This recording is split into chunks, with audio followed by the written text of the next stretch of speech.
I think try to get into the discussion as quickly as possible, if you like. We saw the video, and Australia has a particular number of challenges in relation to building. And I think what's important for us to really think about is that Australia can't do everything by ourselves. That's the thing. We need to realize we have certain expertise, we have certain skill sets, and Vietnam actually has what we would certainly consider as complementary value adding on many fronts. So I think for us, it's really important to look at this from a very strategic perspective, and what we mean by that is that to look at those complementarities, as I mentioned. So Vietnam is very good at manufacturing, so they're able to bring products at speed, at scale. They're quite reliable, and in the context of more cost-effective production. So we're called Export Council Australia, so you're kind of wondering why am I promoting importation, if you like, of Vietnam products. But the reality is that we need to actually find ways to work together. And those kind of complementarities actually do work.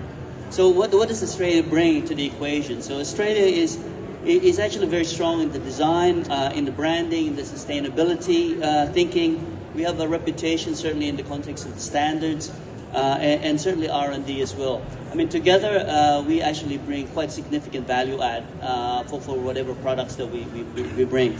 So I guess it's a question of Australian design, Vietnamese manufacturing, and from an international global perspective, we both have access to markets internationally. So we shouldn't think about this just purely from a two-way trade in terms of Australia and Vietnam. If we actually work together, we could actually find even opportunities beyond Australia. So sorry, I'm just throwing something slightly different angle here.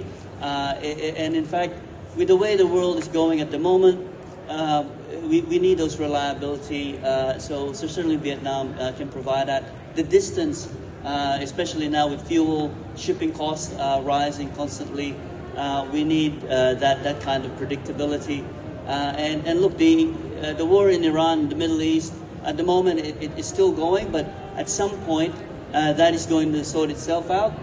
When that happens, Australia and Vietnam could in fact even partner together to access that market, especially with Australia having an FTA with the UAE. So look, I might just leave it there for now, just so that others get the opportunity to speak. Thanks. Thank you very much, Mr. Arnold George, for very exciting and expertise insight. To bring this into reality, the role of local government is essential. Fraser Coast, Queensland is a growing regional hub known for its strong